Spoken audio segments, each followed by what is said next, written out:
بعد ما كارولينا وصلت عشان تبتدي المرحلة الجديدة في حياتها وقابلت الملك الدموي اللي هتتجوزه، هنا أول ما بتقابله بتعتذر عشان اتأخرت عليه، لكن إدوارد قال لها انت ما تأخرتيش خالص، مفيش أي داعي للاعتذار. وبعدها مد إيده ليها وقال لها من دلوقتي احنا هنقضي وقت طويل مع بعض، فأتمنى انك تساعديني وتقفي جنبي. الراجل طلع محترم اهو، امال كانوا مسوقين سمعته ليه في الحلقة الأولى؟ هنا كارولينا افتكرت ان الموضوع مجرد سلام عادي وبيتعامل معاها كانها واحده مساويه ليه، لكن اول ما مسكت ايده صرخت كده شويه من الوجع. قال لها انا اسف، ساعات مش ببقى واخد بالي من قوتي. وبعدها فهمها ان باقي الطريقه هتكملوا معاه في نفس العربيه. وفي اللحظه دي ظهر راجل وقال بهزار هو انتوا هتفضلوا ماسكين ايد بعض كده لحد امتى يعني؟ انا سيودر جارسيا، مساعد الامير ادوارد ونائب قائد الفرسان العنقاء المشتعله. سيودر معروف في الامبراطوريه كلها بذكائه العالي وموهبته الكبيره في السحر، وحتى كان شكله مؤدب وهادي، ولكن كارولينا كانت حاسه ان هو بيقيمها بيحكم عليها. ولكن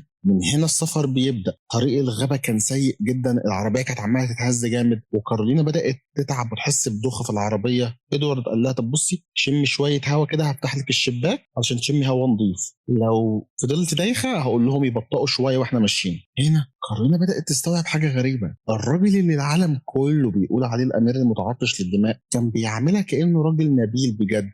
لما حالتها اتحسنت قالت شكرا ليك يا سمو الأمير. قال لها أنا اللي آسف، ما قدرتش أوفر ليك عربية نبيلة مناسبة. هنا سيودر بدأ يشرح الخطة اللي هتحصل. قال لها بعد أسبوعين في مهرجان يوم المؤسسين هيتم الإعلان الرسمي على خطوبتكم، وبعدها بأسبوعين كمان الجواز هيتم. لكن طبعا المدة قليلة قوي، إيه الجواز اللي في خلال شهر ده؟ اتوترت شوية، لكن لا، أنا المرة دي قلت إن أنا مش ههرب، مش هضيع جميل أبويا ومعاملته معايا، هحاول بكل قوتي أتحمل المسؤولية. وقالت إن هي موافقة، ما عندهاش مشكلة. هنا لما بيجي الليل الكل بيقف في غابة وعملوا معسكر. في الوقت ده واحد من الفرسان اعتذر لكارولينا وقال لها أنا آسف إن سيدة نبيلة زيك اضطرت تقضي الليلة في معسكر بالطريقة دي في عربية كده مرمية. والله أنا اقترحت عليهم إن هم يوديكوا نزل قريب، ولكن قالوا لا الموضوع خطر قوي، فاسباب امنيه انت هتفضلي هنا. قال طب هو انا ممكن اعرف اسمك؟ قال اسمي كوليت، وفرح جدا ان هي بتقول اسمه يعني. قالت له خلاص انا تمام مفيش اي مشكله. ولكن فجاه وصلت اخبار مقلقه، في قطاع طرق اتشاف في الناحيه الجنوبيه من المعسكر، كل الفرسان اتحركوا بسرعه واستعدوا للقتال. كوليت قام قال لكارولينا من فضلك ما تخرجيش من العربيه مهما حصل. في اللحظه اللي بعدها قطاع الطرق ضربوا وابل من السهام، ازاز العربيه اتكسر وكارولينا اتفزعت وخافت. فجأة العربية لقيناها بتولع خالص. كارولينا افتكرت ان خلاص دي نهايتها، وبدأت من جواها تعتذر لابوها، انا اسفة، انا خلاص ما قدرتش اعمل حاجة، هموت بالسرعة دي. ولكن فجأة ادوارد كسر باب العربية وقال لا، مش هسيب مراتي المستقبلية تموت بالسهولة دي، ولا انها تقبل ان هي تموت على طول. ادوارد شال كارولينا بين دراعاته وخرج من العربية وهي بتتحرق. قال لها معلش ده سحر النار بتاعي، ولكنه خرج عن السيطرة وده اللي خلى النار تنتشر بالشكل ده، انا كنت اقصد اعمله عشان احميكي واحمي العربية. ولكن في نفس الوقت واحد من الفرسان جه يجري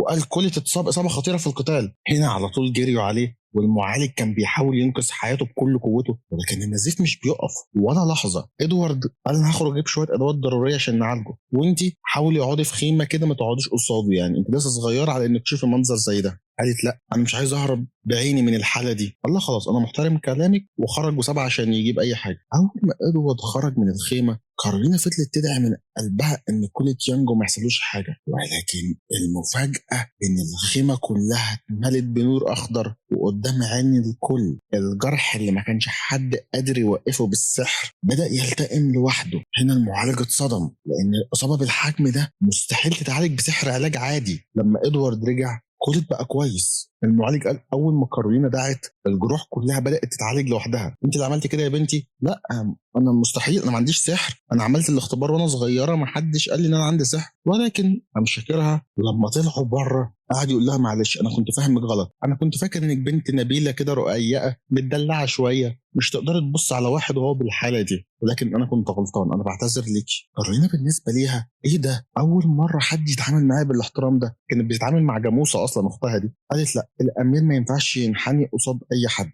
وهنا بعد شويه ادوارد رجع الخيمه وقابل سيدور. قال قطاع الطرق اتسلموا لحرس الحدود وحاله كوليت مستقره. بس بسبب فقدان الدم الكبير هو لسه ضعيف شويه. عشان كده كوليت هيكمل السفر هو في العربيه، ولكن هو مستغرب. قال انا سحري وقت الهجوم خرج عن السيطره فجاه. سيودور برضو قال نفس الكلام، مش انت بس اللي حصل معاك نفس الموضوع ده، في فرسان تانية برضو سحرهم اتصرف بشكل غريب في نفس اللحظه. وفوق ده كله العلاج الغامض اللي حصل لكوليت كان شكله مرتبط بنفس الحادثه. فسيودور قرر انه يحقق في الموضوع ده، ولان طبعا العربيه النبيله اتحرقت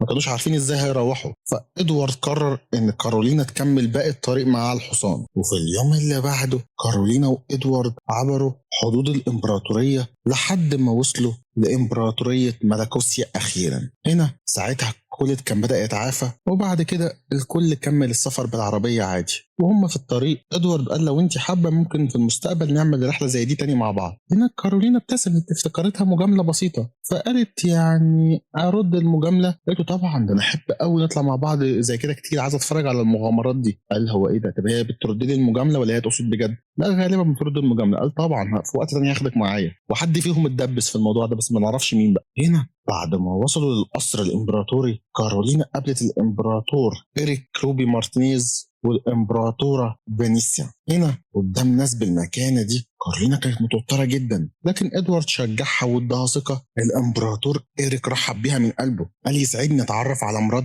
ابني المستقبليه، اتفضلي اتغدي معانا. وساعه الغدا كارولينا كانت بتاكل خضار بس. الاتنين كانوا باصين عليها مع الامير، انت ما بتاكليش غير خضار بس؟ طب في حاجه تانية في الاكل مش عاجباكي؟ طيب نعمل لك اكل تاني. قالت لا بس انا فطرت كتير الصبح. الامير قال لها لا انت ما اكلتيش كويس اصلا الفطار. قاموا سالينها هو انت في حاجه ضايقتك من القصر؟ لو في حاجه قولي لنا عادي ما تقلقيش، يعني انت جزء من العيله بتاعتنا. هنا هي اتأثرت قوي بالكلام ده، انا جزء من العيله؟ انا دول بيعتبروني جزء من العيله؟ هنا قامت قايله لهم بصوا الصراحه انا كنت قلقانه شويه علشان كنت بص لي وانا باكل فكنت متوتره. قام الامير قال هو انتوا كمان كنتوا بتبصوا لها؟ قام الملك قام قايل طبعا دي واحده زي بنتي، انا عايز ابص على مرات ابني المستقبليه وكانها بنتي بالظبط، مبسوط بتفاصيلها الجميله. والامبراطوره قامت قايله وانت عينيكي جميله قوي، كنت حابه ابص فيكي، وخصوصا اني ما كانش عندي بنت زي بنتي دلوقتي، كل اللي كان عندي كان ولاد، وانت كمان هجيب لك احجار وحاجه هتبقى لايقه عليكي قوي انت وادوارد. هنا قصاد كل الحب ده دموع كارولينا نزلت. ولكن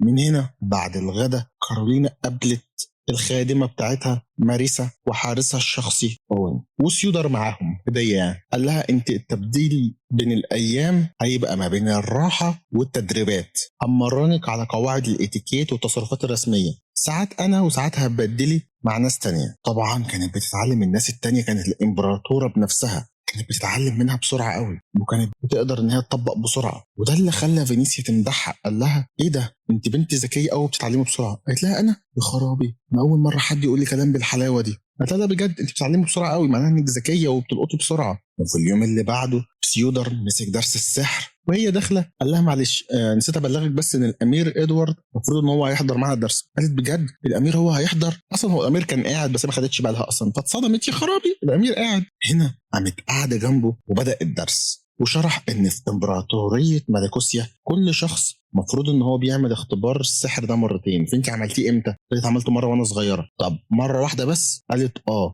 طب كررتوش تاني ليه؟ انا ما كانش عندي اول مره. قال لها لا بس الاختبار بيتعمل المفروض مرتين، سحر الاطفال ما بيكونش مستقر، في ناس بتعمل السحر وبعد كده يظهر لها تاني بعدين عادي، وفي ناس بتكتسب القوه دي، فانا صح ان هي تعمل الاختبار تاني في المستقبل. وخصوصا انا عايز احقق في الموضوع بتاع خروج سحر ادوارد عن السيطره والعلاج اللي حصل لكوليت. وفي نفس الوقت في موضوع غريب، وبعدين ما حدش خد باله ان احنا ما قابلناش وحوش خالص. قامت قايله ايه ده هو الطبيعي انكم بتقابلوا وحوش وانتوا رايحين في الطريق؟ قال دايما اه. قالت معلش اصل انا بالنسبه لي عمر ما كان عند الدوق ولا حاجه ولا خروج القليل وما قابلت وحوش. الله ثانيه يعني ايه ما قابلتيش وحوش؟ مش طبيعي ان ده يحصل. هنا كله استغرب، انت البت دي مالها هي بتبعد الوحوش ازاي؟ ما قابلناش وحوش وهي معانا وهي هناك ما كانش فيه وحوش. بس يودر بدا يشك ان القوه اللي عندها دي قوه قديسه من مستوى عالي. ولكن رجعوا للدرس الطبيعي وكملوا. وبعد الدرس وهي طالعه هو قال ايه ده الامير هنا غريبه، يعني ادوارد ده ما كانش بيحب المذاكره خالص. ازاي يعني؟ ايوه كان معروف عنه وهو صغير ان هو بيهرب دايما ويروح يتمرن على السيف. هنا كوليت قام داخل قال خلي بالك